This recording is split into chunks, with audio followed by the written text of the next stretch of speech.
ಶ್ರೀ ಹರಿವಾಯ ಗುರುಭ್ಯೋ ನಮಃ.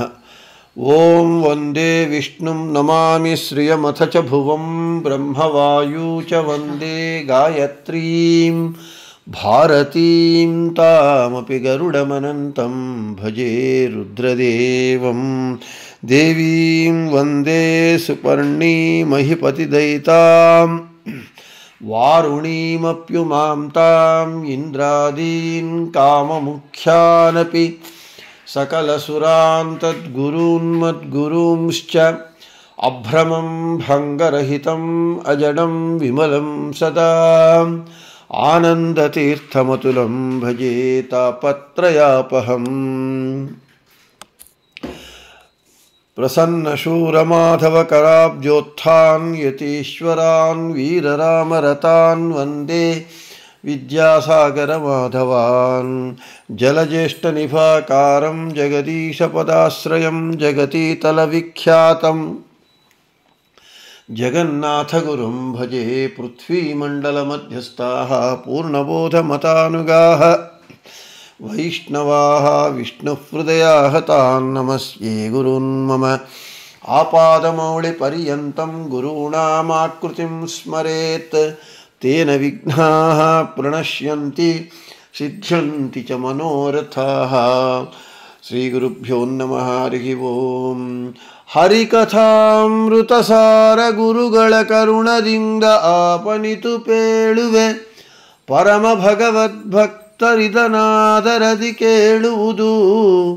ಶ್ರೀರಮಣಿಕರ ಕಮಲ ಪೂಜಿತ ಚಾರು ಚರಣ ಸರೋಜ ಬ್ರಹ್ಮ ಸಮೀರವಾಣಿ ಫಣೀಂದ್ರವೀಂದ್ರ ಭವೇಂದ್ರ ಮುಖ ವಿನುತ ನೀರಜ ಭವಾಂಡೋದಯ ಸ್ಥಿತಿ ಕಾರಣನೆ ಕೈವಲ್ಯದಾಯಕ ನಾರಸಿಂಹನೆ ನಮಿಪೆ ಕರುಣಿಪುದೆ ಮಗೆ ಮಂಗಳವ. ಜನನಿ ಪಿತ ಭೂವಾರಿದಾಂಬರವೆನಿಪ ಪಂಚಾಗ್ನಿಯಲಿ ನಾರಾಯಣನ ತ್ರಿಂಶತಿ ಮೂರ್ತಿಗಳ ವ್ಯಾಪಾರ ವ್ಯಾಪ್ತಿಗಳ ನೆನೆದು ದಿವಸಗಳೆಂಬ ಸಮಿಧೆಗಳನ್ನು ನಿರಂತರ ಹೋಮಿಸುತ್ತ ಪಾವನಕ್ಕೆ ಪಾವನ ನೆನಿಪ పరమన బేడు పరమ సుఖ. మన హరికథామృత సారము పాఠంలో నిన్నటి రోజున పురుషాగ్ని యందు ఏ విధంగా యజ్ఞానుసంధానం చేయాలి అని చెప్పుకోవటం జరిగింది. ఈరోజు యోషాగ్ని. యోష అంటే స్త్రీ. స్త్రీ అగ్ని యందు ఏ విధంగా మనము యజ్ఞానుసంధానం చేయాలి అని చెప్తున్నారు. ಮತ್ತೆ ಯೋಷಾಗ್ನಿಯೊಳು ತಿಳಿವದುಪಸ್ತತತ್ವವೆ ಸಮಿಧೆ ಕಾಮೋತ್ಪತ್ತಿ ಪರಮಾತುಗಳೆ ಧೂಮವು ಯೋನಿ ಮಹದರ್ಚಿ ತತ್ಪ್ರವೇಶಾಂಗಾರ ಕಿಡಿಗಳು ಉತ್ಸಾಹಗಳುತ್ಸರ್ಜನವು ಪುರುಷೋತ್ತಮನಿಗವದಾನವೆನೆ ಕೈಗೊಂಡು ಮನ್ನಿಸುವ.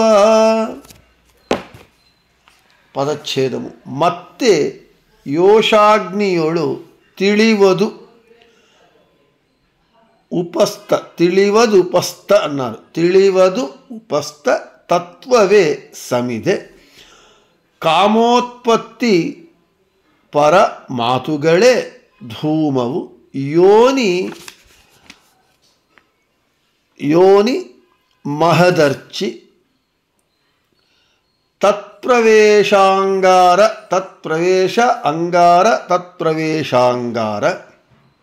ಕಿಡಿಗಳು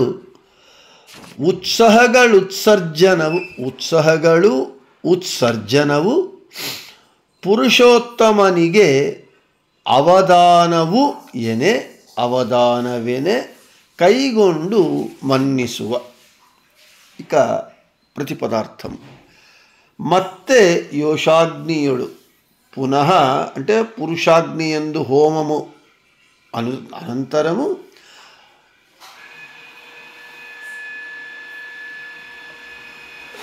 స్త్రీ అగ్ని యందు ತಿಳಿవదు హోమించేటటువంటి హోమము చేసేటటువంటి క్రమాన్ని తెలియజేస్తున్నారు. ఉపస్థతత్వవే. ఉపస్థ అనేటటువంటి కర్మేంద్రియమే సమిధే, ఆ హోమంలో వేసేటటువంటి కాష్టము. ఉపస్థ అనంటే జననేంద్రియం. కామోత్పత్తి రతి క్రీడా సమయంలో కామాతురులై పరమాతుగళే అంటే ఆ కామవశుడై దాని సంబంధంగా మాట్లాడేటటువంటి మాటలే, కామోద్రిక్తమైనటువంటి మాటలే ధూమవు. ఆ యోషాగ్ని యందు చేసేటటువంటి హోమంలో వచ్చేటటువంటి పొగ ధూమము. యోని మహదర్చి, ఆ స్త్రీ యొక్క యోనియే మహదర్చి, పెద్ద ఆ యోషాగ్ని యందు చేసేటటువంటి హోమంలో ప్రజ్వరిల్లేటటువంటి పెద్ద జ్వాల. తత్ప్రవేశ, ఆ యోని యందు పురుషుని అంగము ప్రవేశమే అంగార, నిప్పు. అంగారం అంటే సంస్కృతంలో కన్నడం నిప్పు అని, నిప్పు. ఉత్సాహಗಳು ఉత్సర్జనಗಳು, రతి క్రీడా సమయంలో కలిగేటటువంటి ఆనందమే కిడిగలు, నిప్పు కణికలు. యజ్ఞం చేసేటప్పుడు ఆ అగ్ని నుండి బయటపడేటటువంటి అగ్ని కణాలు. ఉత్సర్జనవు, పురుషుని యొక్క రేతోత్సర్జనమే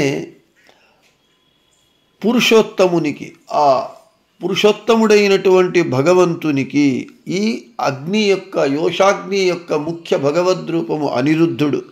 అనిరుద్ధ రూపి భగవంతునికి అవదానవెనే, ఆహుతిగలు అనేటటువంటి అనుసంధానముతో అర్పించినప్పుడు భగవంతునికి, ఆ భగవంతుడు కైగొండు యోషాగ్ని యందు చేసేటటువంటి యజ్ఞాహుతులను స్వీకరించి మన్నిసువ, మనలను రక్షిస్తాడు. మనము చేసేటటువంటి సర్వాపరాధములను క్షమించి మన యందు ఉన్నటువంటి అజ్ఞానాది దోషములను నాశనం చేసి జ్ఞానాభివృద్ధి చేసి సంరక్షిస్తాడు అని ఈ ప్రతిపదార్థం. ఇక తాత్పర్యం. స్త్రీ అనేటటువంటి ఆమెయే ఒక అగ్ని, స్త్రీమూర్తి ఒక అగ్ని అని, అగ్ని. ఆమె యందు ఉన్నటువంటి ఆ జననేంద్రియమే ఆ అగ్ని యందు కాష్టము. రతి సమయంలో కామవశుడై మాట్లాడేటటువంటి మాటలే ధూమము. స్త్రీ యొక్క ఆ యోనియే పెద్ద జ్వాల. తరువాత యోని యందు పురుషాంగము ప్రవేశించటమే నిప్పు. తరువాత రతి సమయంలో కలిగేటటువంటి ఆనందమే నిప్పు కణికలు. పురుషుని రేతోత్సర్జనమే ఆ పురుషోత్తముడైనటువంటి భగవంతునికి, అనిరుద్ధ రూపి భగవంతునికి ఆహుతులు అని మనము సమర్పించినప్పుడు ఆ యజ్ఞాహుతులను స్వీకరించి భగవంతుడు మనలను రక్షిస్తాడు అని తాత్పర్యం. ఇక్కడ ముఖ్యంగా మనము గమనించవలసినటువంటి విషయం ఏమిటి అనంటే, ఇది కూడా మనకు ఛాందోగ్యోపనిషత్తునందు చెప్పినటువంటి ప్రమాణమును అనుసరించే యథావత్తుగా జగన్నాథదాసుల వారు ఇక్కడ అనువదించినారు. ఆ ఛాందోగ్యోపనిషత్తు ప్రమాణము ఇలా ఉన్నది. ఓం యోషావేవ గౌతమాగ్నిస్తస్యాః ఉపస్థయేవ సమిధో యదుపమంత్రయతే స ధూమః యోని మహదర్చి యదంతః కరోతి తే అంగారః అభినందా విస్ఫులింగాః తస్మిన్నేతస్మిన్నగ్నౌ దేవాః రేతో జుహ్వతి తస్యాహుతేః గర్భం సంభవతి. ఆ ఛాందోగ్యోపనిషత్తునందు చెప్పినటువంటి దానినే యథావత్తుగా అనువదించి చెబుతున్నారు. ఇక్కడ ముఖ్యంగా మనము గమనించవలసినటువంటి విషయం ఏమిటి అని అంటే, ఏమిటి స్త్రీ పురుషుల మైథున క్రియ కూడా వేదములలో ఉపనిషత్తులలో చెప్పబడుతుందా అనంటే, ముఖ్యంగా మనము తెలుసుకోవలసినది, గమనించవలసినటువంటిది మన యొక్క భారతీయ సంస్కృతి యందు, మన శాస్త్రములందు స్త్రీ పురుషుల యొక్క మైథున క్రియ, రతిక్రియ అనేటటువంటిది కేవలము స్త్రీ పురుషులు వారు దైహిక సంబంధమైనటువంటి సుఖము అనుభవించడానికి చేసేటటువంటి ప్రక్రియ కాదు. అది కూడా ఒక యజ్ఞము, వామదేవ యజ్ఞము అని చెబుతారు. కేవలము స్త్రీ పురుషులు సుఖపడడానికి చేసేటటువంటి క్రీడ కాదు, అది సృష్టి కార్యం. అంటే ప్రజోత్పత్తి చేయడానికి చేసే ఆ రతిక్రీడ అనేటటువంటిది ఒక పెద్ద యజ్ఞము. ఆ ప్రక్రియ చేసేటప్పుడు కూడా ఈ విధంగా అనుసంధానం చేయాలి అని ఉపనిషత్తులో స్పష్టంగా చెప్పబడుతూ ఉన్నది. కాబట్టి మనము లేచినప్పటి నుండి పండుకునేంత వరకు మనము పరుపు మీద చేసేటటువంటి ఆ క్రియ మొదలుకొని ప్రతి ఒక్కటి భగవంతుని యొక్క పూజ, యజ్ఞము అని అనుసంధానం చేసుకోవాలి అని ఏమి ఉపనిషత్తులు, శాస్త్రములు చెప్పబడుతూ ఉన్నాయో వాటినే ఇక్కడ జగన్నాథదాసుల వారు చెబుతూ ఉన్నారు. ఈ దృష్టితో ఈ పద్యాన్ని మీరు వింటే అప్పుడు ఆ ప్రజోత్పత్తి చేయడం కూడా ఒక పెద్ద యజ్ఞ కార్యము. భగవంతుని అదే చెబుతూ ఉన్నారు, రేతోత్సర్జనవే పురుషోత్తమనికి అవదానవేనే. పురుషుని యొక్క రేతోత్సర్జనమే భగవంతునికి, పురుషోత్తముడైనటువంటి భగవంతునికి సమర్పించేటటువంటి యజ్ఞాహుతిగా అనుసంధానం చేయమంటూ ఉన్నారు. మనకు ఒక రతిక్రీడ అంటే ఒక అపవిత్రమైనటువంటిది అనేటటువంటి భావన అయితే, దానిని కూడా ఒక యజ్ఞ క్రియగా భావించమని శాస్త్రం చెబుతూ ఉన్నది. ఇప్పుడు మీరు విశేష వివరణను వింటే అప్పుడు మన శాస్త్రముల యొక్క, మన హైందవ శాస్త్రముల యొక్క, మన భారతీయ సంస్కృతి యొక్క ఔన్నత్యము, గొప్పదనము మనకు అర్థమవుతుంది. స్త్రీ యోషాగ్ని, స్త్రీ యోష అంటే స్త్రీ, స్త్రీనే ఒక అగ్నిగా అనుష్ఠానం చేయమని చెబుతూ ఉన్నారు. యోష అని స్త్రీకి పేరు. ఎందుకంటే అందరికీ కావలసినటువంటి వాడు కాబట్టి భగవంతునికి యోష అని పేరు. నేను ఎల్లప్పుడూ చెప్పే విధంగా భగవంతుడు సర్వశబ్దవాచ్యుడు. అన్ని శబ్దాలు భగవంతుడినే తెలియజేస్తాయి. లౌకిక వైదిక భేద భిన్న వర్ణాత్మక ధ్వన్యాత్మక అశేష శబ్దార్థ రుగాది సర్వవేదార్థ విష్ణు మంత్రార్థ అని ప్రాతఃసంకల్ప గద్యంలో రాఘవేంద్ర గురుసార్వభౌముల వారు చెప్పినట్లుగా అందరికీ కావలసినటువంటి వాడు కాబట్టి భగవంతునికి యోష అని పేరు. యోష అంటే స్త్రీ. ఆ స్త్రీ యందు అనిరుద్ధ రూపి భగవంతుణ్ణి ధ్యానించాలి. స్త్రీ అనేటటువంటి అగ్ని యందు అనిరుద్ధ రూపి భగవంతుణ్ణి ధ్యానించాలి. స్త్రీగతో అనిరుద్ధో అగ్ని, స్త్రీ యందు ఉన్నటువంటి అనిరుద్ధ రూపి భగవంతుడే అగ్నిగా మీరు భావించండి అని చెబుతున్నారు. ఇక తస్యాహ యోషిద్గతానిరుద్ధాఖ్యాగ్నేః ఉపస్థః ఉపస్థితేః ఉపస్థనామ ఉపస్థగతః అనిరుద్ధ నారాయణాత్మా సమితు అనేటటువంటి ప్రమాణం ఏం చెబుతున్నది అని అంటే, సమీపముగా ఉండటం చేత ఉపస్థ అని అంటారు. ఉప అంటే దగ్గర, స్థ అంటే ఉండడం. ఉపస్థ సమీపమునందు వాసం చేయటం చేత భగవంతునికి ఉపస్థ అని పేరు. భగవంతుడు సర్వవ్యాపి, అన్ని చోట్ల ఉంటూ ఉన్నాడు. అణువణు అణురేణు తృణకాష్ట పర్యంత. స్త్రీగతమైనటువంటి అనిరుద్ధ అనేటటువంటి అగ్నికి ఉపస్థనామకుడైనటువంటి భగవంతుడు, ఉపస్థనామక భగవంతుడు భగవద్రూపము ఏది అంటే అనిరుద్ధ నారాయణ భగవద్రూపం. ఈ అనిరుద్ధ ఉపస్థనామక భగవంతుడు అనిరుద్ధరు నారాయణ రూప భగవంతుడే స్త్రీ అనేటటువంటి అగ్నియందు, అనిరుద్ధ రూపి భగవంతుని అగ్నియందు వేసేటటువంటి కాష్టము సమిత్తుగా అనుసంధానం చేయాలి. ఉపమంత్రయతే రత్యర్థ సంభాషతే ఇతి యత్ సహ తత్రత్యః అనిరుద్ధ వాసుదేవాత్మోపమంత్రణ నామా ధూమః. ఈ ప్రమాణము అనుసరించి రతి సమయంలో జరిగేటటువంటి సంభాషణలు ఏముంటూ ఉన్నాయి అవన్నీ కూడా ఉపమంత్రణ అని పిలువబడతాయి. ఉపమంత్రణ అని భగవంతునికి పేరు. అదియే ధూమము. ఆ యజ్ఞం చేసేటప్పుడు వచ్చేటటువంటి పొగ. ఆ పొగ ఎవరయ్యా అంటే అనిరుద్ధ వాసుదేవ రూపమే పొగగా ధూమంగా, ఆ మాటలే ధూమంగా అభివర్ణిస్తూ ఉన్నారు. యునక్త మిశ్రీకరోతీతి యోనినామా యోనిస్తో అనిరుద్ధ సంకర్షణాత్మార్చి. ఈ ప్రమాణాన్ని అనుసరించి ఈ స్త్రీ పురుషుల సంగమం అవుతుంది కాబట్టి దానిని యోని అని పిలువబడుతున్నది. యోనిగత అనిరుద్ధ రూపి, అనిరుద్ధ సంకర్షణ రూపి భగవంతుడు. స్త్రీ యోని యందు అనిరుద్ధ సంకర్షణ రూపి భగవంతుడు ఉంటూ ఉన్నాడు. ఆ యోనియే ఆ స్త్రీ అగ్ని యందు చేసేటటువంటి హోమంలో ప్రజ్వలించేటటువంటి జ్వాల. అనిరుద్ధ సంకర్షణ రూపి భగవంతుడే జ్వాలగా అనుసంధానం చేయమంటూ ఉన్నారు. తరువాత ఆ స్త్రీ యోనియందు పురుషుని యొక్క అంగము ప్రవేశించటమే నిప్పుగా అనుసంధానం చెయ్యి.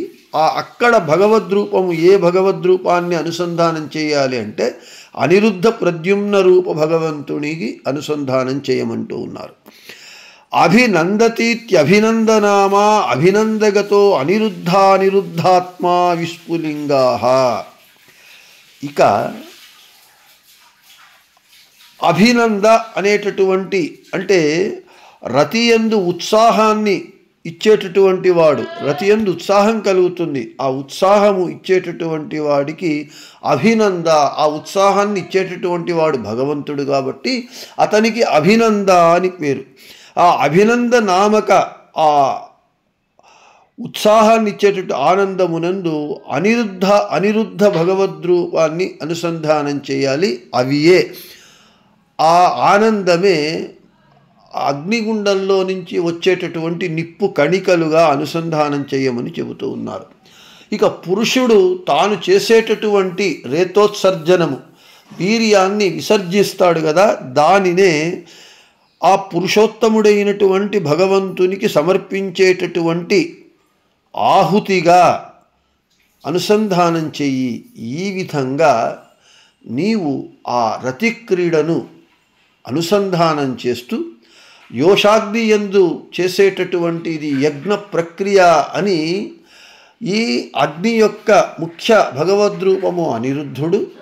అనిరుద్ధ రూపి చెప్తూ అనిరుద్ధ నారాయణ, అనిరుద్ధ ప్రద్యుమ్న, అనిరుద్ధ సంకర్షణ, అనిరుద్ధ వాసుదేవ అని ఈ విధంగా యోషాగ్ని యందు 6 భగవద్రూపములను మీరు అనుసంధానం చేస్తే రతిక్రియ కూడా ఒక పవిత్రమైనటువంటి కార్యమే కానీ అది అపవిత్రమైనటువంటి కార్యము కాదు. అది ఎప్పుడు ప్రజోత్పత్తి కొరకు చేసినప్పుడు పవిత్రమైనటువంటి కార్యంగా, ఒక యజ్ఞంగా అది పరిణమిస్తుంది అని చెబుతూ ఉన్నారు. కాబట్టి ఈ విధంగా మనము దృష్టిలో పెట్టుకొని అనుసంధానం చేసుకొని రతి ప్రక్రియ చేసినప్పుడు ఒక యజ్ఞంగా అది మనకు ఫలాన్ని ఇస్తుంది అని చెబుతూ ఇక్కడ ఇంతవరకు నేను వాయురూపములను చెప్పలేదు. వాయురూపములను కూడా విహంగ వీక్షణంలో చెప్పి ముగిస్తాను. స్త్రీ జనని, తల్లి, ఆమె తర్వాత అధిష్టానము యోషాగ్ని, ఆమెయే అగ్ని. అక్కడి భగవద్రూపము అనిరుద్ధుడు, వాయురూపము సమానము, అందరి చేత సేవ్యమానం కావటం చేత యోషనామకుడు భగవంతుడు. ఇక ఉపస్థ జననేంద్రియము, అదియే సమిత్తు కాష్టము యజ్ఞమునందు ఉపయోగించేటటువంటి అక్కడి భగవద్రూపము అనిరుద్ధాఖ్య నారాయణ భగవద్రూపము.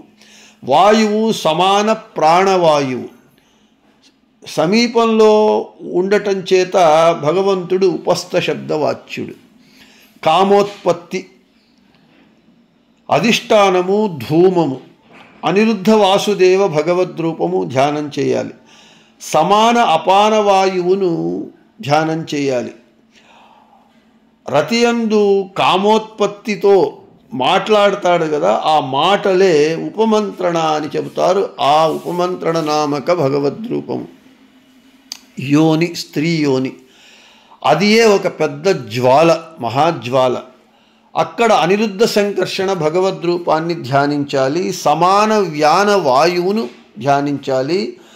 సంగమం చేయటం చేత స్త్రీ పురుషుల అంగములు సమాగమం అవుతాయి కాబట్టి అక్కడ యోని శబ్దవాచ్యుడు భగవంతుడు.